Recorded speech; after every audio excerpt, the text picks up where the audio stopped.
नमस्कार, स्वागत है आपका करियर रेज़ोनेस्ट पर। और दोस्तों, आज के इस वीडियो में हम बात करने वाले हैं सेमेस्टर 3 का जो एसईसी पेपर है इको टूरिज़्म, उस पेपर की वन शॉट क्लास को हम इस वीडियो में डिस्कस करेंगे। और एज़ यूजुअल ये अपनी क्लास हिंदी और इंग्लिश दोनों मीडियम के स्टूडेंट को ध्यान में रखकर बनाई गई है। तो चलिए कर लेते हैं बात सबसे पहले सिलेबस की। छोटा-सा सिलेबस है, यूनिट 1, 2, 3 और 4 एज़ यूजुअल 4 यूनिट में आपका सिलेबस डिवाइडेड है। तो बिना टाइम पास किए यूनिट फर्स्ट के साथ शुरू करते हैं आज की अपनी क्लास। सबसे पहले हम बात को समझते हैं इको टूरिज्म। तो सबसे पहले अपन इसको समझो कि टूरिज्म क्या होता है। टूरिज्म का मतलब होता है पर्यटन, यानी कि घर से हम आमोद प्रमोद के लिए, अपने कोई मेडिकल पर्पज के लिए, एजुकेशन पर्पज के लिए, प्रोफेशनल पर्पज के लिए जब एक जगह से दूसरी जगह जब हम जाते हैं और वहाँ कुछ दिन स्टे करके वापस आते हैं, तो उस एक्टिविटी को क्या कहते हैं, पर्यटन कहा जाता है। अब बात करें, इसके साथ वर्ड जुड़ गया इको, यानी कि पारिस्थितिकी। दैट मीन्स नेचर के साथ हम ज़्यादा बात करेंगे, एनवायरनमेंट के साथ हम इसको इस टॉपिक में ज़्यादा बात करेंगे, या यूँ कहें एनवायरनमेंट से रिलेटेड बात होगी, वह इको टूरिज्म है। तो समझ लेते हैं इसकी डेफिनेशन को। Eco tourism refers to responsible travel to natural areas that conserves the environment, sustains the wellbeing of local people and involves interpretation and education. पारिस्थितिकी पर्यटन वह जिम्मेदार यात्रा है जिसमें प्राकृतिक क्षेत्रों की यात्रा करते समय पर्यावरण संरक्षण, स्थानीय लोगों के कल्याण तथा शिक्षा और जागरूकता पर विशेष ध्यान दिया जाता है। यानी कि पर्यटन तो हम कर ही रहे हैं, लेकिन वह एक जिम्मेदार यात्रा है जिसमें हम जो जिन जिन एरियाज में, यानी जो नेचुरल एरियाज है जहाँ पे हम यात्रा कर रहे हैं, तो वहाँ के एनवायरनमेंट को भी हमें सस्टेन रखना है, वहाँ के लोकल लोगों का भी हमें वेलफेयर सोचना है, वेलबींग सोचना है, और एजुकेशन और अवेयरनेस की बातें करेंगे, करते हैं, तो वह क्या कहा जाता है, इको टूरिज्म कहा जाता है। Current state of eco tourism in little known areas, यानी कि जो कम प्रसिद्ध है या कम खोजे गए क्षेत्र है, उनमें पारिस्थितिकी पर्यटन की वर्तमान स्थिति क्या है। Many lesser known or unexplored areas possess rich natural and cultural resources but remain underdeveloped due to lack of awareness, infrastructure and policy support। यानी कि भारत में ऐसे कई क्षेत्र है जो प्राकृतिक और सांस्कृतिक रूप से समृद्ध है, लेकिन जागरूकता की कमी के कारण, आधारभूत संरचना और सरकारी सहयोग की कमी के चलते अभी तक क्या नहीं हो पाए हैं, विकसित नहीं हो पाए हैं, क्योंकि उनके बारे में लोग इतने जानते नहीं, तो वहाँ आना-जाना होता नहीं है, तो वहाँ का ना तो इंफ्रास्ट्रक्चर डेवलप हुआ, ना वहाँ पर सरकारी पॉलिसी का सपोर्ट मिला, और ना ही वहाँ पर और कोई मतलब और डेवलपमेंट की बातें हुई। तो ये सारी बातें हैं उन एरियाज़ के लिए जो अनएक्सप्लोर्ड है। प्रेज़ेंट सिनेरियो क्या है इको टूरिज़्म का? Eco tourism is concentrated mainly in famous destination, यानी कि पारिस्थितिकी पर्यटन मुख्यतः प्रसिद्ध पर्यटन स्थलों तक ही सीमित है। आज के टाइम पे बात करें, अब वर्तमान समय में remote areas remain unexplored despite high ecological values, यानी कि जो दूरस्थ क्षेत्र है, वो आज भी अनदेखे बने हुए हैं, अनसीन बने हुए हैं या अनएक्सप्लोर्ड बने हुए हैं, जबकि उनके पास हाई इकोलॉजिकल वैल्यू है, यानी कि उनकी पारिस्थितिकी वैल्यू ज़्यादा है, फिर भी अनएक्सप्लोर्ड है। Limited participation of local community, जो स्थानीय समुदाय है, उनकी भागीदारी अभी भी क्या है, सीमित है। Poor connectivity and basic facility, यानी कि जो सड़क है, आवास है या अन्य जो सुविधाएं हैं, जो बेसिक फैसिलिटी है, वो अभी भी क्या है, कम है, और कनेक्टिविटी भी अभी कम है, या यूँ कहे पुअर है। Lack of professional planning and promotion, योजनाबद्ध विकास और प्रचार का अभी भी क्या है, अभाव है। ये प्रेजेंट सिनेरियो है इको टूरिज्म को लेकर या ऐसी प्लेसेस को लेकर। Eco tourism potential of less explored areas, यानी कि जो कम खोजे गए क्षेत्र है, उनमें पारिस्थितिकी पर्यटन की संभावनाएं क्या है। These areas has immense potential to develop sustainable tourism while conserving nature. इन क्षेत्रों में प्राकृतिक संरक्षण के साथ साथ सतत पर्यटन के विकास की भी अपार संभावनाएं हैं। जैसे पोटेंशियल फैक्टर्स की बात कर लेते हैं।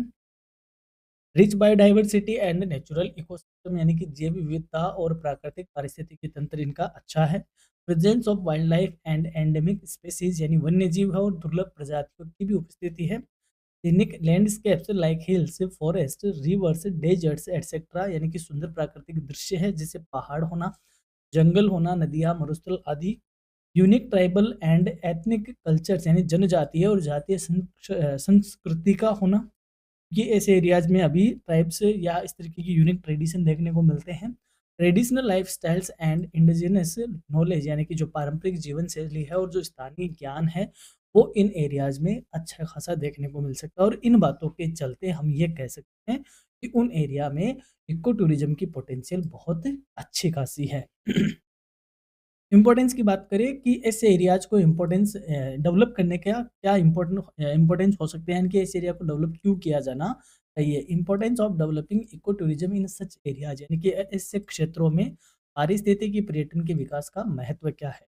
प्रमोट्स एनवायरमेंटल कंजर्वेशन यानी कि पर्यावरण संरक्षण को बढ़ावा मिलेगा, यानी कि इन एरिया का जो पर्यावरण है, जो अब धीरे-धीरे खत्म किया जा रहा है या यूँ कहें क्योंकि वहाँ पे टूरिज़्म की एक्टिविटी नहीं है, चाहे वो इंडस्ट्री के पॉइंट ऑफ व्यू से या हैबिटेट के पॉइंट ऑफ व्यू से उस एरिया का जो पर्यावरण है वह क्या किया जा रहा है, एक्सप्लॉइट किया जा रहा है। तो हम अगर वहाँ इको टूरिज़्म डेवलप होता है, तो वहाँ के पर्यावरण को संरक्षण में हेल्प मिलेगी। जनरेट्स लोकल एम्प्लॉयमेंट स्थानीय रोजगार के अवसर जनरेट होंगे क्योंकि लोग जब घूमने आएँगे तो लोकल एरिया के लोगों को ही ज़्यादा एम्प्लॉयमेंट मिलेगा। Reduces pressure on overcrowded tourist destination भीड़-भाड़ वाले जो पर्यटन स्थल हैं उन पर दबाव कम होगा क्योंकि जब नई-नई जगह और एक्सप्लोर होगी तो लोग वहाँ जाना पसंद करेंगे। तो जो ओवरक्राउडेड डेस्टिनेशन है वहाँ की भीड़ क्या होगी? कम होगी। एनकरेजेस सस्टेनेबल डेवलपमेंट और ये सतत विकास को प्रोत्साहित करेगा। Preserves local culture and tradition जो स्थानीय संस्कृति है और जो परंपराएँ हैं, उनको उनको संरक्षण मिलेगा। जैसे फॉर एग्ज़ाम्पल हालाँकि यहाँ पे ये एग्ज़ाम्पल सूट तो नहीं करेगा लेकिन एक एग्ज़ाम्पल के तौर पे बता रहा हूँ, जैसे हमारे शेखावाटी का जो है गिंदड़ है। अब जो आजकल के बच्चे वो तो जानते भी नहीं कि गिंदड़ क्या होता है? धमाल वगैरह हम जानते हैं, धमाल आप सुनते भी हो, बट गिंदड़ आप नहीं जानते। तो हमारी ये जो गिंदड़ है, जो हमारा फ़ोक डांस है, वह क्या हो चुका है, आज एक तरीके से खत्म-सा हो गया है। तो यदि इधर टूरिज़्म बढ़ता है, तो हमारी ये जो लोकल ट्रेडिशन है, हम इनको क्या करेंगे, प्रिज़र्व करेंगे क्योंकि लोग इनको देखने आएँगे। तो जब इको टूरिज़्म बढ़ेगा इन एरियाज़ में, तो वहाँ की जो परंपराएँ हैं, वहाँ की जो कल्चर है उनको उनको संरक्षण मिलेगा, उनको संजोना स्टार्ट हो जाएगा। तो ये इसके इम्पोर्टेंट है कि ऐसे एरियाज़ में इको टूरिज़्म डेवलप होना चाहिए। अब बात करते हैं फील्ड सर्वे की। फील्ड सर्वे क्या होता है? A field survey is a systematic method of collecting data by directly visiting and observing a particular area यानी कि फील्ड सर्वे किसी क्षेत्र में प्रत्यक्ष रूप से जाकर अवलोकन और जानकारी एकत्र करने की क्या है, एक व्यवस्थित प्रक्रिया है। यानी कि पर्टिकुलर किसी एरिया में गए, वहाँ से लोगों से मिले, लोगों से बातें-वातें करी और उनसे क्या लिए, डेटा कलेक्ट किए। वन टू वन उनसे मिले और उनसे डेटा कलेक्ट किए। इसको क्या कहा जाता है? फील्ड सर्वे यानी कि फील्ड में जाकर सर्वे करना। ऑब्जेक्टिव क्या है फील्ड सर्वे का इन इकोटूरिज्म यानी कि पारिस्थितिकी पर्यटन में फील्ड सर्वे के क्या उद्देश्य है? तो आइडेंटिफाई पोटेंशियल इकोटूरिज्म साइट्स यानी कि संभावित पारिस्थितिकी जो पर्यटन क्षेत्र है उनकी क्या करना? पहचान करना। तो study natural and cultural resources प्राकृतिक और सांस्कृतिक संसाधनों का अध्ययन करना, यानी कि वहाँ पर जो क्या प्राकृतिक संसाधन है, क्या वहाँ के कल्चरल रिसोर्सेज है, उनको क्या करना? स्टडी करना। टू अंडरस्टैंड एग्जिस्टिंग को फ्रेंडली प्रैक्टिसेज यानी कि मौजूदा पर्यावरण अनुकूल प्रथाएं कौन-कौन सी है, उनकी जानकारी लेना। To assess suitability for eco tourism development पर्यटन विकास की उपयुक्तता का आकलन करना कि क्या यहाँ पे इको टूरिज्म अगर हम डेवलप करते हैं तो क्या इस एनवायरनमेंट या यहाँ पर क्या है वह सूटेबल है या नहीं, इसकी उपयुक्तता का भी आकलन करना है तो हमें क्या करना पड़ेगा, फील्ड सर्वे करना पड़ेगा, लोगों से जाकर मिलना पड़ेगा या एरिया में जाकर हमें काम करना पड़ेगा। तो फील्ड सर्वे के ये ऑब्जेक्टिव है। अब बात करते हैं eco identification of eco tourism locations यानी कि पारिस्थितिकी पर्यटन स्थलों की पहचान कैसे की जाती है। Field surveys helped in identifying locations with the following potential यानी कि जो फील्ड सर्वे हम करते हैं उनसे हमें निम्नलिखित संभावनाओं वाले क्षेत्रों की पहचान में सहायक होता है। यानी कि हम फील्ड में गए तो हमने वहाँ पर बहुत सारी चीज़ें देखते हैं। जैसे इकोलॉजिकल पोटेंशियल की बात करें, पारिस्थितिकी संभावनाएँ यानी कि वहाँ पे फॉरेस्ट है, वेटलैंड्स है, ग्रासलैंड्स है, यानी वन है, आर्द्र भूमि है, घास के मैदान है, रिच फ्लोरा एंड फौना यानी समृद्ध वनस्पति और जीव-जंतु है। फ्रेजाइल इकोसिस्टम यानी कि संवेदनशील पारिस्थितिकी तंत्र है। तो ये हमें पोटेंशियल के पॉइंट है जो कि इकोलॉजिकल पोटेंशियल बताते हैं। वाइल्ड लाइफ पोटेंशियल की बात करें तो नेशनल पार्क एंड सेंचुरीज क्या यहाँ पे राष्ट्रीय उद्यान और अभयारण्य वगैरह बन सकते हैं या ऑलरेडी है। बर्ड वॉचिंग साइट क्या यहाँ पे पक्षी अवलोकन स्थल है। हैबिटेट ऑफ एंडेंजर्ड स्पेसीज यानी कि संकटग्रस्त प्रजातियां यहाँ पे मिलती है या नहीं है या यहाँ पाई जाती है। तो ये वाइल्ड लाइफ पोटेंशियल को बताता है। फिर है सीनिक पोटेंशियल यानी कि दृश्यात्मक संभावनाएँ, जैसे वहाँ पे माउंटेन, वैलीज़, वाटरफॉल यानी कि पर्वत घाटियाँ, जल प्रपात, रिवर्स, लेक्स, डेजर्ट, नदियाँ, झीलें, मरुस्थल, नेचुरल लैंडस्केप, प्राकृतिक सौंदर्य, तो ये सारे होते हैं। तो ये हमें बताता है कि यहाँ का सीन बहुत अच्छा है, तो सीनिक पोटेंशियल यहाँ पे। फिर है एथनिक एंड कल्चरल पोटेंशियल यानी कि जातीय और सांस्कृतिक संभावनाएँ, ट्राइबल विलेजेज हैं, फोक ट्रेडिशन और फेस्टिवल्स हैं, indigenous art, craft and lifestyle यानी कि जनजातीय गाँव का होना, वहाँ पर गाँव वालों की उनकी लोक परंपराएँ, उनके त्योहार, उनकी स्थानीय कला, शिल्प, जीवन शैली आदि बताते हैं कि यहाँ की कल्चरल पोटेंशियल है, यहाँ पे एथनिक पोटेंशियल दिखाई देता है, तो यहाँ पे इको टूरिज़्म डेवलप किया जा सकता है। बात करते हैं existing eco practices with integration potential यानी कि मौजूदा पर्यावरण अनुकूल प्रथाएं और उनका एकीकरण। Many areas already follow traditional eco friendly practices which can be integrated with eco tourism यानी कि कई क्षेत्रों में पहले से ही पारंपरिक पर्यावरण अनुकूल प्रथाएं मौजूद है, जिन्हें पारिस्थितिकी पर्यटन से जोड़ा जा सकता है। यानी कि जैसे एग्जाम्पल के तौर पे देखें, use of local and natural building materials यानी कि स्थानीय और प्राकृतिक निर्माण सामग्री का उपयोग करना, ट्रेडिशनल वाटर कंजर्वेशन मेथड यानी कि पारंपरिक जल संरक्षण विधियाँ, ऑर्गेनिक फार्मिंग यानी कि जैविक खेती, वेस्ट रिसाइकलिंग एंड कंपोस्टिंग यानी कचरा पुनर्चक्रण और खाद्य निर्माण, कम्युनिटी बेस्ड फॉरेस्ट मैनेजमेंट, सामुदायिक वन प्रबंधन। तो ये वो उदाहरण है जहाँ पे ऑलरेडी क्या है, इको फ्रेंडली प्रैक्टिसेस की जाती है, यानी कि जो ये सारे काम कर रहे हैं, दैट मीन्स वो इको फ्रेंडली प्रैक्टिस कर रहे हैं। इन ऐसे एरियाज़ में क्या स्टार्ट किया जा सकता है, ईज़िली उसको इको टूरिज़्म के साथ इंटीग्रेट किया जा सकता है। अब बात कर लेते हैं integration of eco practices with eco tourism programme यानी कि पारिस्थितिकी पर्यटन कार्यक्रमों के साथ एकीकरण। प्रमोट्स सस्टेनेबल टूरिज्म, सतत पर्यटन को बढ़ावा देगा। इनहेंसेस विजिटर एक्सपीरियंस, पर्यटकों के अनुभव में ये इन्हेंसमेंट करेगा, सुधार करेगा। हेंस कम्युनिटी पार्टिसिपेशन, स्थानीय समुदायों की भागीदारी को बढ़ाएगा और एंश्योर लॉन्ग टर्म कंजर्वेशन यानी कि दीर्घकालीन संरक्षण सुनिश्चित करेगा, यदि हम इको प्रैक्टिसेस को इको टूरिज्म प्रोग्राम के साथ क्या कर देते हैं, इंटीग्रेट कर देते हैं। अब हम बात करेंगे यूनिट सेकंड की। सेकंड यूनिट में सबसे पहले हम बात करते हैं प्लांट स्पेसीज के आइडेंटिफिकेशन के, यानी कि जो पौधे हैं उनकी प्रजातियों का की पहचान करना या उनके बारे में हम बात करेंगे।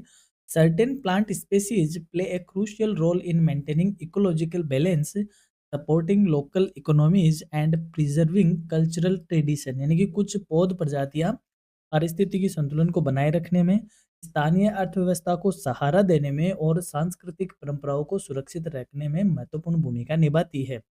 सच plant species can act as important eco tourist attraction, ऐसी प्रजातियां पारिस्थितिकी पर्यटन के मुख्य आकर्षण का कारण भी बन सकते हैं। यानी कि कुछ ऐसे पौधे होते हैं, कुछ ऐसे पेड़ होते हैं जो कि परिस्थिति का बैलेंस भी बनाते हैं और साथ ही में जो कल्चरल है, उनकी जो ट्रेडिशन है, उनको भी वो क्या करते हैं, सुरक्षित रखते हैं। जैसे मान लो हम बात करें पीपल की, पीपल उन्हीं में आता है। बरगद की बात करें, बरगद भी उन्हीं में आता है। ये आस्था के केंद्र भी है, इनकी पूजा भी होती है और ये कई तरीके का जो इकोनॉमिक बैलेंस है, वह भी इकोलॉजी में बनाए रखते हैं। तो इनको हम बोलते हैं प्लांट स्पेसीज के आइडेंटिफिकेशन की बात करें तो किस तरीके से ये इको टूरिज्म को अट्रैक्ट करती है। Criteria for selecting plant species यानी कि हम पौध प्रजातियों के चयन को किस तरीके से, कौन से क्राइटेरिया में हम उनको रखते हैं। जैसे उसकी इकोलॉजिकल इंपॉर्टेंस होनी चाहिए, यानी कि पारिस्थितिकी महत्व का वह पौधा होना चाहिए। इकोनॉमिक वैल्यू, उसका आर्थिक मूल्य भी हो। कल्चरल एंड ट्रेडिशनल रिलेवेंस हो, यानी कि सांस्कृतिक और पारंपरिक महत्व हो। अवेलेबिलिटी इन नेचुरल हैबिटेट्स, प्राकृतिक आवास में उसकी उपलब्धता भी हो। And educational and tourism appeal, शैक्षणिक हो, साथ ही में पर्यटन के आकर्षण का भी वह काम करता हो। ऐसी हम 10 प्रजातियों को हम यहाँ देखने वाले हैं, यानी कि 10 plant species of ecotourism importance, यानी कि पारिस्थितिकी पर्यटन महत्व वाली 10 प्रजातियां। जैसे पहला ही है बेनियान ट्री यानी कि बरगद का पेड़।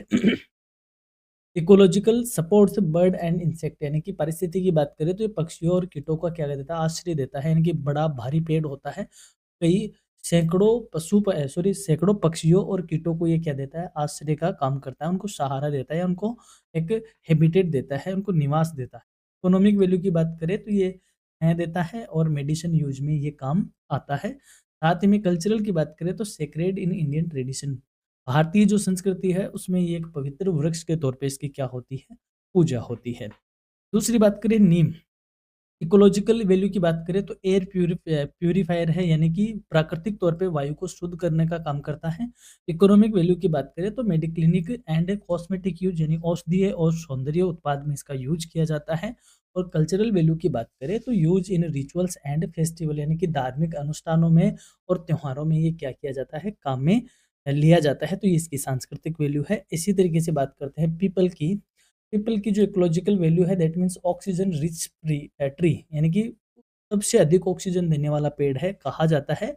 साइंटिफिक है, आप जानते भी होंगे कि 24 घंटे क्या देता है, ऑक्सीजन देता है। तो ऑक्सीजन देने वाला सबसे रिच ट्री है, ये कह सकते हो। तो ये इसकी इकोलॉजिकल वैल्यू है। इकोनॉमिक वैल्यू की बात करें तो मेडिकल वैल्यू है इसकी, यानी कि औषधीय उपयोग है इसका। और कल्चरल की बात करें तो worshipped in Hinduism and Buddhism, यानी कि बौद्ध धर्म में और हिंदू धर्म में ये एक पूजनीय वृक्ष के तौर पे पूजा जाता है। टीक की बात करें, सागवान की बात करें तो इकोलॉजिकल वैल्यू में ये फॉरेस्ट को स्टेबल करता है, स्थिर करता है। इकोनॉमिक वैल्यू में बात करें तो इसकी जो लकड़ियाँ है वो मूल्यवान होती है। और कल्चरल की बात करें तो ट्रेडिशनल हाउसिंग, यानी कि पारंपरिक आवास में ये काम में लिया जाता है।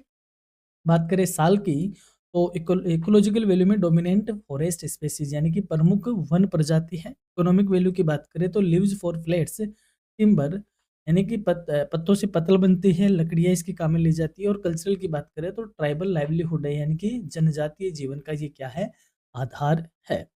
अब बात करते हैं बेम्बू की, यानी कि बाँस की इकोलॉजिकल वैल्यू की बात करें तो ये सॉइल कंजर्वेशन का काम करता है, यानी कि मृदा को संरक्षित करता है, यानी मृदा का अपरदन रोकता है।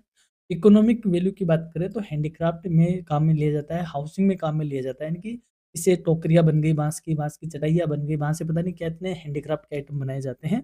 तो ये इसका इकोनॉमिक वैल्यू है। और कल्चरल वैल्यू की बात करें तो इंटीग्रल टू ट्राइबल कल्चर, यानी कि जनजातीय संस्कृति का ये क्या है, एक तरीके से हिस्सा है। सैंडलवुड की बात करें, चंदन की बात करें तो इकोलॉजिकल वैल्यू में ये फॉरेस्ट डाइवर्सिटी को मतलब एक तरीके से बढ़ाता है या संरक्षित करता है। इकोनॉमिक वैल्यू की बात करें तो परफ्यूम में और ऑयल में इसका काम में लिया जाता है, यानी कि इत्र और तेल बनता है। और कल्चरल की बात करें तो रिलीजियस सेरेमनीज में इसका काम में लिया जाता है, यानी कि धार्मिक कार्यों और अनुष्ठानों में चंदन का उपयोग किया जाता है। लोटस, यानी कि कमल की बात करें, इकोलॉजिकल वैल्यू की बात करें तो एक्वाटिक इकोसिस्टम को बैलेंस करता है, यानी कि जलीय पारिस्थितिकी को संतुलित करता है। इकोनॉमिक वैल्यू की बात करें तो फूड एंड मेडिसिन में ये काम में लिया जाता है। और कल्चरल की बात करें तो ये इंडिया का एक नेशनल फ्लावर के तौर पे जाना जाता है, यानी कि भारत का राष्ट्रीय पुष्प क्या है, कमल है। तो हमने ये 10 देखे, इसके अलावा और है, यानी कि 8 देखे, 2 और हैं। आंवला, यानी कि आंवला। इकोलॉजिकल वैल्यू की बात करें तो फॉरेस्ट फ्रूट स्पेसीज, यानी कि वन फल प्रजाति है, यानी वन का ये फल माना जाता है। इकोनॉमिक वैल्यू की बात करें तो आयुर्वेदा एंड फूड इंडस्ट्री, यानी आयुर्वेद और खाद्य में उद्योग में इसका काम में लिया जाता है। कल्चरल की बात करें तो सेक्रेड इन हिंदू बिलीफ, यानी कि भारतीय संस्कृति में ये पवित्र वृक्ष के तौर पर, पवित्र फल के तौर पे काम में लिया जाता है या जाना जाता है। फिर बात करें रोडोडेंड्रोन, इकोलॉजिकल वैल्यू बात करें तो माउंटेन इकोसिस्टम को ये मेंटेन करता है। इकोनॉमिक वैल्यू की बात करें तो जूस एंड लोकल प्रोडक्ट, यानी कि पेय पदार्थ बनता है और स्थानीय उत्पाद इससे बनते हैं। और कल्चरल की बात करें तो हिमालयन जो फेस्टिवल्स होते हैं, यानी कि जो हिमालय रेंज में जो उत्सव होते हैं, वहाँ पर इस फल को या इस वृक्ष को मतलब महत्व है, उसका कल्चरल महत्व देखा जाता है। तो ये 10 स्पेसीज हमने देखी जो उनमें इको टूरिज्म का क्या है, पोटेंशियल है। अब बात करें meaning of story telling in eco tourism, यानी कि पारिस्थितिकी पर्यटन में कहानी निर्माण का क्या अर्थ है। देखो मान लो ये कोई जंगल है, ठीक है? जंगल है, जैसे कांतारा आपने मूवी देखी हो, कांतारा मूवी, तो कांतारा की जंगल ही है। तो उस कांतारा के जंगलों के लिए जो कहानी है, जो लोकल लोगों की आस्था है, और उस आस्था के चलते जो कहानी बनी हुई है, वह इको टूरिज्म को क्या करती है, डेवलप करती है। तो इस तरीके की कहानी ज़रूरी नहीं कि रहस्यमयी और डरावनी कहानी हो, उसमें कुछ ऐसा एंटी कहानी बनाई जा सकती है, यूँ कहें लोगों की जो किंवदंती है, जो मान्यताएँ हैं, उनके बिहा पे ये कि जैसे मान लो ये जंगल है, ये जंगल शिव जी का बसाया हुआ है। जब शिव जी यहाँ पे ये करते थे, वो करते थे, तो ये जंगल उन्होंने बनाया, या फिर वो यहाँ पे माँ पार्वती इन जंगलों को सिंचा करती थी। इस तरीके से आप बनाते हो। जैसे मान लो एक ये कहानी होती है कि जब सीता वनवास में थी तो इन जंगलों में यहाँ पे रहा करती थी, यहाँ पे वाल्मीकि आश्रम की कुटिया हुआ करती थी, या फिर पांडवों ने यहाँ पे अज्ञातवास बिताया। ऐसे करके जो लोकल लोगों की आस्था है, उस हिसाब से उन जंगलों के लिए या उस जगह के लिए क्या होती है, कहानियाँ होती है। वो कहानियाँ टूरिस्ट को क्या करती है, अट्रैक्ट करती है। इसको बोलते हैं स्टोरी टेलिंग। समझते हैं इसको। Story telling involves presenting natural habitats through cultural, historical and ecological narratives to create emotional connection with eco tourist. यानी कि कहानी निर्माण में प्राकृतिक आवासों को सांस्कृतिक, ऐतिहासिक और पारिस्थितिक कथाओं के माध्यम से प्रस्तुत किया जाता है ताकि पर्यटकों के साथ भावनात्मक जुड़ाव बनाया जा सके। इम्पोर्टेंस क्या है? Importance of habitat based stories यानी कि आवास आधारित कहानियों का महत्व क्या है? It enhances tourist experience. ये पर्यटकों के जो अनुभव है उसको और भी ज़्यादा समृद्ध बनाता है। एडुकेट्स विजिटर, आने वालों को शिक्षा और जागरूकता देता है। प्रमोट्स कंजर्वेशन अवेयरनेस, संरक्षण की भावना को ये प्रमोट करता है। साथ में it attracts domestic and international tourist. ये घरेलू, विदेशी और स्वदेशी हर तरह के पर्यटकों को क्या करता है? आकर्षित करता है। इसलिए स्टोरी टेलिंग इको टूरिज्म में बहुत ज़्यादा इंपॉर्टेंट रोल प्ले करती है। एग्जाम्पल की बात करें, हैबिटेट स्टोरीज की आवासीय कहानी के उदाहरण क्या है? Sacred groves protected by local beliefs, यानी कि स्थानीय आस्था से संरक्षित पवित्र वन। जैसे कांतारा की मैंने अभी बात करी, तो उस मूवी में ये बताया जाता है कि जो वहाँ के लोकल की स्थानीय लोग हैं उनकी जो आस्था है कि ये जो हमारा देव है वो इसकी रक्षा करते हैं। तो ये एक क्या है, स्थानीय आस्था से बताया जाता है कि ये सेक्रेड वन है, यानी कि पवित्र जंगल है। Forest as life lines of tribal communities, यानी कि जनजातीय समुदायों के जीवन में वनों की बहुत इंपॉर्टेंट रोल है। Wetlands age home of migratory birds, यानी कि प्रवासी पक्षियों के लिए जो आर्द्र भूमियां हैं वो उनके लिए घर का काम करती है। Mountains linked with myth and legend, यानी कि पौराणिक कथाओं से जुड़े हुए पर्वत। जैसे मान लो ये पर्वत है इस तरीके से, तो आप इस पर्वत के पीछे कहानी बन सकती है कि जब हनुमान जी संजीवनी बूटी लाने जा रहे थे तो ये पर्वत समुद्र से प्रकट होते हैं और हनुमान जी को ये कहते हैं कि आप यहाँ पे विश्राम कर लो। इस तरीके की कहानी पौराणिक कथाओं से इन चीज़ों को जोड़कर इनको और भी ज़्यादा स्टोरी टेलिंग बनाया जाता है ताकि जो टूरिस्ट जो आते हैं वो इनसे और ज़्यादा अट्रैक्ट हो और इनसे अपना जुड़ाव महसूस करें। बात करें meaning of eco tourism track, यानी कि पारिस्थितिकी पर्यटन ट्रैक क्या होते हैं? Eco tourism tracks are designated routes और nature walk, trekking, bird watching and wildlife observation. यानी कि पारिस्थितिकी पर्यटन ट्रैक वे निर्धारित मार्ग होते हैं जिनका उपयोग प्रकृति भ्रमण, ट्रेनिंग, पक्षी अवलोकन और वन्य जीव दर्शन के लिए किया जाता है। ये डेजिग्नेटेड नहीं, डिजाइंड ही होगा, यहाँ पे गलत लिखा हुआ, डिजाइंड रूट है, यानी कि बनाए हुए मार्ग होते हैं। चेकलिस्ट की बात करें, बर्ड एंड एनिमल्स यानी पशु पक्षी की जो चेकलिस्ट होती है उसकी बात करें तो हेल्प्स टूरिस्ट आइडेंटिफाई स्पीशीज, यानी कि प्रजातियों की पहचान में सहायता करता है। एंश्योर सेफ्टी एंड अवेयरनेस, सुरक्षा और जागरूकता को बढ़ाते हैं। इनहेंसेज लर्निंग एक्सपीरियंस, सीखने के अनुभव को बढ़ाता है। एग्जाम्पल्स ऑफ चेकलिस्ट, यानी कि इसकी क्या लिस्ट के एग्जाम्पल हो सकते हैं? जैसे बर्ड्स के लिए पिकॉक, किंगफिशर, ईगल, हॉर्नबिल, यानी इस तरीके की चेकलिस्ट और इन जानवरों के नाम लिखे और आगे ऐसे कि हमने ये देखा वो देखा, इस तरीके की चेकलिस्ट होती है। एनिमल की बात करें तो डियर, एलिफेंट, लंगूर, लेपर्ड, इन तरीके की जो चेकलिस्ट होती है वो जब घूमने जाए तो अपने साथ रखें और इनकी टिक लगाते हुए चले। तो ये जैसे मान लो फॉर एग्जांपल आप जो भरतपुर का जो केवलादेव अभयारण्य है उसमें आप ट्रैकिंग में गए, तो आपके हाथ में ऐसे चेकलिस्ट है, तो आपको इसमें पता चला कि यहाँ पे ये जानवर है। जैसे आपके सामने मोरिया दिखा, यानी कि पीकॉक दिखा, आपने उसमें टिक लगा लिया। किंगफिशर दिखा, टिक लगा लिया। ईगल दिखा, टिक लगा लिया। एलिफेंट दिखा, डियर दिखा, लंगूर दिखा, जो भी इस तरीके की आपने टिक लगाया, तो ये आपके एक्सपीरियंस को बढ़ाता है कि आपके पास चेकलिस्ट थी और हमने ट्रैक पे ये सारे जानवर या इन सारे नेचुरल चीज़ों को हमने ऑब्जर्व किया। तो ये एक चेकलिस्ट होती है जो कि आपके इको टूरिज्म ट्रैक को क्या करती है, और भी ज़्यादा एक्सपीरियंस करवाती है। Story telling with wild life, वन्य जीवों के साथ कहानी निर्माण। कल्चरल सिंबोलिज्म ऑफ एनिमल, ये पशुओं के सांस्कृतिक प्रतीकात्मक महत्व को दर्शाता है। रोल इन इकोसिस्टम या पारिस्थितिकी तंत्र में महत्वपूर्ण भूमिका निभाता है। Plus local myth and conservation story, स्थानीय मिथ और संरक्षण कथाएं। जैसे मान लो आज आप लोहारगल जाते हो, अपने पास तो सबसे यही है पास, लोहारगल पास यही है, तो जाते हो तो वहाँ पे ये बताया जाता है कि यहाँ पे पांडव जो युद्ध हुआ था महाभारत का, उसके बाद ये यहाँ पे अपना पश्चाताप करने आते हैं, तो उनका जो लोहे के अस्त्र-शस्त्र थे वो यहाँ पे गल जाते हैं, पिघल जाते हैं कि इधर पास में भीम गुफा है, इसमें भीम रहा करते हैं, भीमकुंड है। भीम ने अपने घुटने से तोड़कर यहाँ पे पानी बनाया था। इस तरीके की जो कहानियाँ हैं, जो पौराणिक कहानियाँ हैं, वो इन एरियाज़ को क्या करती है, कंज़र्व करती है और यहाँ पे आने वाले जो टूरिस्ट हैं, उनको ये क्या करती है, अट्रैक्ट करती है। तो स्टोरी टेलिंग का इनके साथ बहुत ही गहरा क्या है, रिलेशन है। अब हम बात करेंगे यूनिट 3 की।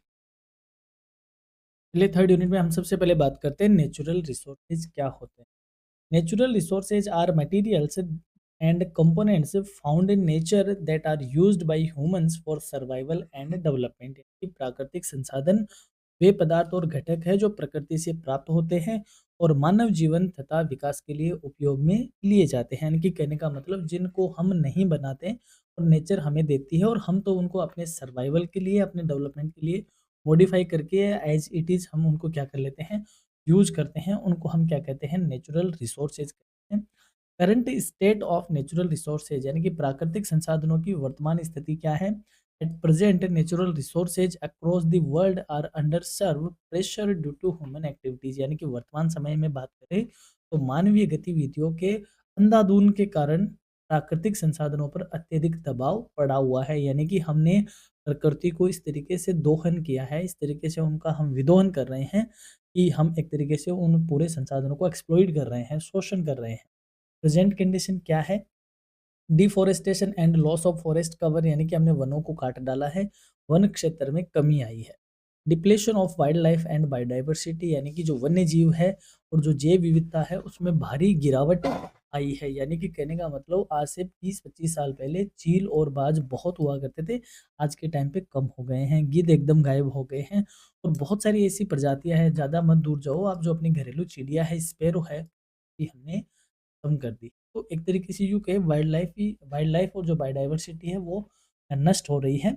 Pollution of air, water and soil यानी कई तरीके का जो प्रदूषण है वो बढ़ा है। Over use of water resources, हमने जल संसाधनों का बहुत अंधाधुंध दोहन किया है। क्लाइमेट चेंज इम्पैक्ट्स यानी कि जलवायु परिवर्तन के प्रभाव हमें देखने को मिल रहे हैं कि आज टेम्परेचर बढ़ रहा है, ग्लोबल वार्मिंग बढ़ रही है, ग्रीन हाउस गैसेज खूब हो रही है। तो ये आज प्रेजेंट कंडीशन है जो कि ह्यूमन एक्टिविटी की वजह से ऐसा हुआ है।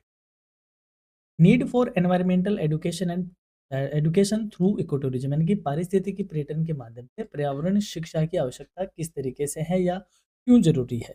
Eco tourism plays an important role in educating people about conservation and sustainable use of natural resources यानी कि जो पारिस्थितिकी पर्यटन है वो प्राकृतिक संसाधनों के संरक्षण और उनके सतत उपयोग के बारे में लोगों को शिक्षित करने में एक इम्पोर्टेंट रोल प्ले करता है। कैसे? जैसे मान लो आपको पता चले कि आपके पास आपका जो नेचुरल एरिया है, यहाँ पर लोग घूमने आते हैं, टूरिस्ट आते हैं, वो इस नेचर को देखने आते हैं। यदि आपने ये नेचर खत्म कर दी तो टूरिस्ट नहीं आएँगे।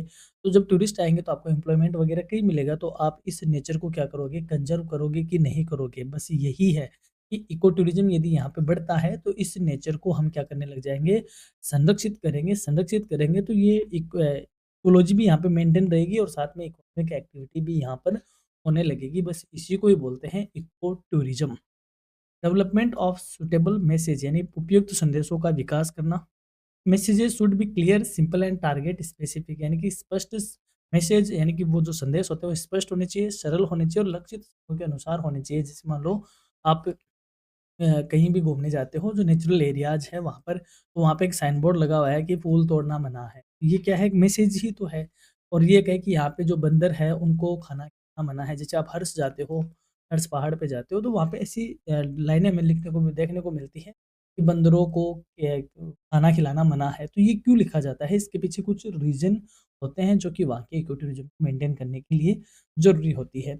एग्जाम्पल दे बताते हैं इको टूरिज्म मैसेजेस के, जैसे take only memories don't leave footprint यानी कि अपने साथ यादें ले जाए, यहाँ पे निशान ना छोड़े। मतलब आप जो वहाँ पे चिप्स कुरकुरे खा रहे हो उनके रिपर्स आपको वहाँ नहीं फेंक के आने हैं, वहाँ कचरा नहीं फैलाना है।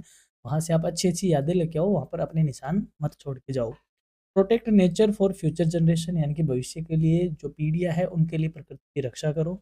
Respect wild life and local culture यानी वन्य जीवों को और स्थानीय संस्कृति का सम्मान करो। Travel responsibly conserve nest resources यानी कि जिम्मेदारपूर्ण होकर यात्रा करो और संसाधनों का संरक्षण करो। तो इस तरीके के बोर्ड वगैरह लगाए जाए, इस तरीके के मैसेजेस लगाए जाएँ ताकि इको टूरिज्म के रिगार्डिंग इकोलॉजी से या एनवायरनमेंट के प्रति लोगों का क्या हो, एजुकेशन बढ़े। अब बात करें कि कौन-कौन सी एज के लिए यानी कि जो डिफरेंट टारगेट ग्रुप्स होते हैं उनके लिए क्या मीडिया उपयुक्त रहता है, यानी कि किस माध्यम से हम उनको एडुकेट कर सकते हैं। जैसे अगर बात करें चिल्ड्रन की, तो चिल्ड्रन को हम स्टोरी बुक से, कार्टून से, गेम्स आदि के थ्रू क्या कर सकते हैं, ये मैसेज कन्वे कर सकते हैं। यूथ की बात करें तो सोशल मीडिया से, वीडियो से, ब्लॉग से, इनसे हम क्या कर सकते हैं, यूथ को हैं। एडल्ट्स की बात करें तो वर्कशॉप से डॉक्यूमेंट्रीज़ दिखाकर उनको बता सकते हैं। लोकल कम्युनिटीज़ की बात करें तो फ़ोक मीडिया यानी कि जो लोक माध्यम है जनरली जो उस एरिया में यूज़ किया जाता है उससे और उनके साथ मीटिंग करके हम उनको ये कन्वे कर सकते हैं। और टूरिस्ट की बात करें तो क्योंकि वो हमारी लैंग्वेज नहीं जानते तो उनको साइन बोर्ड वगैरह देख के दे सकते हैं या फिर उनको ब्रोशर वगैरह यानी कि पुस्तिकाएँ वगैरह भी देकर उनको ये मैसेज कन्वे करवाया जाता है। तो ये अलग-अलग एज ग्रुप के साथ हाँ, अब बात करते हैं meaning of target group in eco tourism. पारिस्थितिकी पर्यटन में लक्षित समूह का क्या अर्थ होता है? A target group refers to a specific category of people for whom ecotourism activities and messages are designed. लक्षित समूह उन विशिष्ट लोगों के वर्ग को कहते हैं जिनके लिए पारिस्थितिकी पर्यटन गतिविधियां या संदेश तैयार किए जाते हैं। जैसे हमने बच्चों के लिए किया तो बच्चा क्या हो गया, वो टारगेट ग्रुप हो गया जिसके लिए हमने वो मैसेज या वो हम डॉक्यूमेंट्री या यूँ कहे वो स्टोरी बुक वगैरह के लिए तैयार कर रहे हैं। तो जिस एज ग्रुप के लिए कर रहे हैं उस एज ग्रुप को हम टारगेट ग्रुप कहते हैं। Criteria for identifying target group यानी कि हम इन टारगेट ग्रुप को कैसे आइडेंटिफाई करते हैं, क्या क्राइटेरिया है, तो एज क्या है उसके अकॉर्डिंग, एजुकेशनल लेवल यानी उनका शिक्षा का स्तर क्या है, इकोनॉमिक स्टेटस क्या है, आर्थिक स्थिति क्या है, ऑक्यूपेशन यानी वो काम क्या करते हैं, ट्रेवल एक्सपीरियंस यानी यात्रा का अनुभव कितना है और में क्या जागरूकता उनकी है। इन सारी बातों के माध्यम से हम उस ग्रुप को टारगेट करते हैं या फिर टारगेट ग्रुप के लिए ये सारे क्राइटेरिया होते हैं और उसी के अकॉर्डिंग क्या करते हैं मैसेज का डिज़ाइन किया जाता है। Major target groups in eco tourism, जो पारिस्थितिकी पर्यटन है उसमें प्रमुख लक्षित समूह क्या है? जैसे student and youth, curious and learning oriented यानी कि ऐसे लोग जो जिज्ञासु है और सीखने के इच्छुक हैं। हाई एडोप्टेबिलिटी यानी कि अनुकूल क्षमता अधिक होती है जिनकी। एडुकेटेड प्रोफेशनल शिक्षित पेशेवर लोग। एनवायरमेंटल कॉन्शियस यानी कि पर्यावरण के प्रति जागरूक लोग। विलिंग टू पे फॉर क्वालिटी एक्सपीरियंस, गुणवत्ता अनुभव के लिए पे करने के लिए भी क्या हो, तैयार हो। फैमिलीज यानी कि पारिवारिक। Preference for safety and comfort यानी सुरक्षित और सुविधाजनक को प्राथमिकता देते हो। फॉरेन टूरिस्ट यानी कि विदेशी पर्यटक। Interest in nature and culture, प्रकृति में और संस्कृति में रुचि लेने वाले लोग। लोकल कम्युनिटीज यानी कि स्थानीय समुदाय के लोग। और डायरेक्ट स्टेक होल्डर्स यानी कि प्रत्यक्ष हितधारक जो डायरेक्ट उनसे जुड़े हुए हैं वो वाले। तो ये मेजर टारगेट ग्रुप्स होते हैं इको टूरिज्म में। यहाँ से इंपॉर्टेंट क्वेश्चन बनेगा आपका। अब बात करें psychological barriers to eco tourism यानी कि पारिस्थितिक पर्यटन में मनोवैज्ञानिक बाधाएं क्या है। जैसे मैं आज आपको कहूँ कि चलो घूमने चलते हैं तो आप क्या करोगे, हाँ चलो एक बड़े शहर में जाओ, मॉल में जाओ, वहाँ पर घूमो या फिर अ, जहाँ पे ऐसे फन एक्टिविटीज हो, बंजी जंप हो और इस तरीके की बातें हो, तो इस तरीके के लोग कर लेते हैं। लेकिन तो ये कहे जंगल में चले गए, जंगल में क्या करेगा घूम के? क्या देखेगा आदिवासियों को या फिर जो ट्राइब्स पीपल है उनको देखकर क्या करना, उनके कल्चर को देख के क्या करना है? तो इस तरीके के पीछे कई साइकोलॉजिकल बातें होती हैं। तो क्या वो बैरियर्स हैं जो इको टूरिज्म के बीच आते हैं? साइकोलॉजिकल बैरियर्स आर मेंटल और emotional factors that discourage people from participating in eco tourism यानी कि मनोवैज्ञानिक बाधाएँ वे मानसिक या भावनात्मक कारण हैं जो लोगों को पारिस्थितिकी पर्यटन में भाग लेने से रोकते हैं। मेजर बैरियर यानी कि मेन बाधाएँ क्या है? फ़ियर ऑफ वाइल्ड लाइफ यानी कि वन्य जीवों का भय जिसको लगता है। Lack of comfort and luxury जो आराम और विलासिता की कमी होती है, क्योंकि भाई देखो जंगल में आप जाओगे तो थोड़ा जुझारू होना पड़ेगा, थोड़ी तकलीफ़ उठानी पड़ेगी, कम्फर्ट ज़ोन से बाहर आना पड़ेगा। तो कई लोग कंफर्ट ज़ोन से बाहर नहीं आ पाते या लग्ज़री होते हैं कि धूल-मिट्टी में टच नहीं होते, एलर्जी होती है वगैरह-वगैरह। तो इस चक्कर से भी ये भी एक वेरिएंट है। सेफ्टी कंसर्न यानी कहिए कि सुरक्षा संबंधी चिंताएँ होती हैं।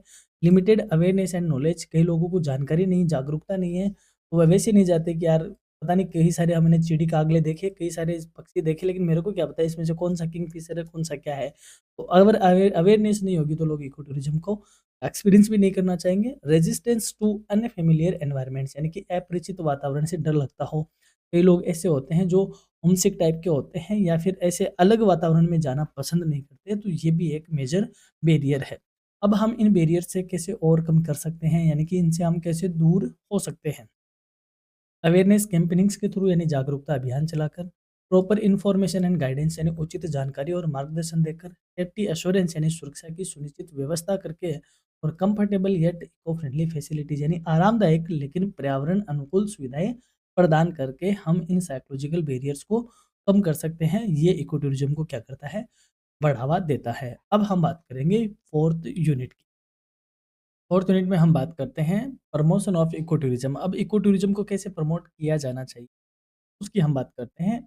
Effective promotion of eco tourism requires well designed messages engaging stories and attractive visual content that highlight conservation, culture and responsible travel। यानी कि पारिस्थितिकी पर्यटन के प्रभावी प्रचार के लिए उपयुक्त संदेश का होना, आकर्षक कहानियों का होना और प्रभावशाली दृश्य सामग्रियों का विकास करना अति आवश्यक है, जो कि संरक्षण, संस्कृति और जिम्मेदार यात्राओं को क्या करता है, दर्शाता है।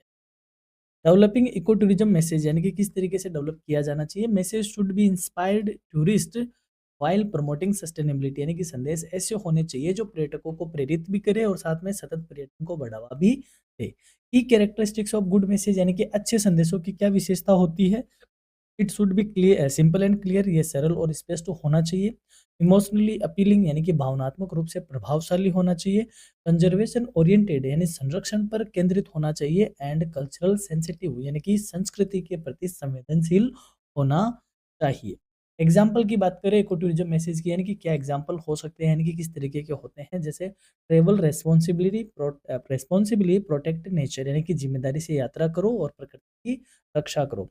Experience nature without harming it, यानी कि प्रकृति का अनुभव करें लेकिन उसे बिना नुकसान पहुंचाए हुए, यानी कि ये वैसा ही है जैसे आपने कहा कि फूल पर मधुमक्खी की तरह, फूल का मधुमक्खी की तरह अनुभव लो, यानी कि फूल पर बैठती है मधुमक्खी लेकिन फूल को किसी भी तरीके का नुकसान नहीं करती और उसका मकरंद लेके चली जाती है। तो experience nature without harming it, your journey can save the planet, यानी कि आपकी यात्रा धरती बचा सकती है। Developing storage for eco tourism यानी कि चित्र और दृश्य सामग्री की भूमिका की और डेवलप करो। ये मैसेज नहीं है, ये बीच में आ गया, ये हेडिंग है कि इको स्टोरेज किस तरीके से इको टूरिज्म को डेवलप करती है।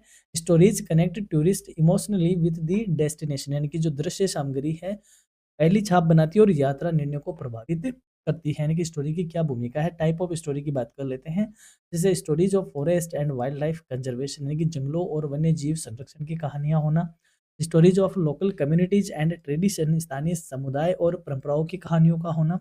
Stories of river mountains and sacred landscapes, यानी कि नदी, पहाड़ और पवित्र जगहों की कहानियां होना। जैसे मैंने अभी आपको एग्जांपल दिया ना कि आप ये कह सकते हो कि यहाँ पर जब राम आए थे या फिर जैसे हनुमान जी इधर से गए थे। जैसे मैं एक एग्जांपल देता हूँ छोटा-सा, यदि आप शिमला गए हो तो शिमला में एक जाखू टेम्पल है। जाखू टेम्पल है, वहाँ पे हनुमान जी का इंडिया का सबसे बड़ा सबसे ऊँची जगह पे और सबसे बड़ा स्टैचू 108 फीट का स्टैचू वहाँ पे बना हुआ है, मूर्ति बनी हुई है। और ये कहा जाता है कि जब हनुमान जी संजीवनी बूटी लाने गए थे, तो यहाँ पर वह विश्राम किए थे उन्होंने थोड़ी देर, या फिर यहाँ पे रुके थे, इस तरीके की बात वहाँ पर एक ऐसी आस्था है, यहाँ उस तरीके की स्टोरी है। तो अब जब आप जाखू टेम्पल जाते हो, तो वो एक तरीके से इको टूरिज़्म है। तो वहाँ पर इस तरीके की क्या है, एक पौराणिक स्टोरी है जो कि वहाँ के लोगों को या जो इको टूरिस्ट है उनको अट्रैक्ट करती है कि यार यहाँ पे किसी दिन हनुमान जी भी यहाँ पे रुके, तो एक पवित्रता वहाँ पे होती है। तो इस तरीके की स्टोरी का बिल्डअप होना ज़रूरी है। Role of pictures and visual content, यानी कि तस्वीरों और विजुअल कंटेंट की भूमिका होती है। ये भी हेडिंग है बीच में आपकी, ध्यान ही नहीं दिया मैंने। तस्वीरों और विजुअल कंटेंट की क्या भूमिका है। Visual creates the first impression and influence travel decision, यानी कि विजुअल पहला इंप्रेशन बनाते हैं और यात्रा के फैसलों को प्रभावित करते हैं। टाइप ऑफ विजुअल्स की बात कर लेते हैं। ये देखो, ये हेडिंग है, ये यहाँ पे हाईलाइट करना भूल गया मैं। ये पार्ट इसका है ना। टाइप ऑफ विजुअल कंटेंट यानी कि दृश्य सामग्री के प्रकार क्या है। नेचर फोटोग्राफी, यानी कि प्राकृतिक फोटोग्राफी का लेना। Wild life images, cultural and lifestyle visuals और बिफोर आफ्टर कंजर्वेशन इमेज, यानी कि संरक्षण से पहले क्या थी यहाँ की इमेज और संरक्षण के बाद क्या इमेज है। इस तरीके के विजुअल कंटेंट बनाना ये भी बड़ा अपीलिंग होता है, जो कि टूरिस्ट को अट्रैक्ट करता है। जैसे मैं आपको यहाँ पे एग्जांपल देना चाहूँगा, जैसे पिपलातरी। पिपलातरी एक गाँव है। जब आप उसको देखते हो तो वो इको टूरिज्म का एक बहुत अच्छा हब है और बहुत पोटेंशियल वाला गाँव है। पिपलातरी गाँव ऐसा गाँव है, जब वहाँ पे आप आफ्टर बिफोर अगर पिक्चर देखते हो तो वहाँ के लोगों ने काया पलट दी है उस गाँव की और पूरे गाँव को गार्डन बना दिया है। तो एक बहुत सराहनीय प्रयास है, वहाँ ऑलरेडी वो सारी इको फ्रेंडली प्रैक्टिस की जाती है। इस तरीके के गाँव को ईज़िली इको टूरिज्म के स्पॉट के अंदर बनाया जा सकता है।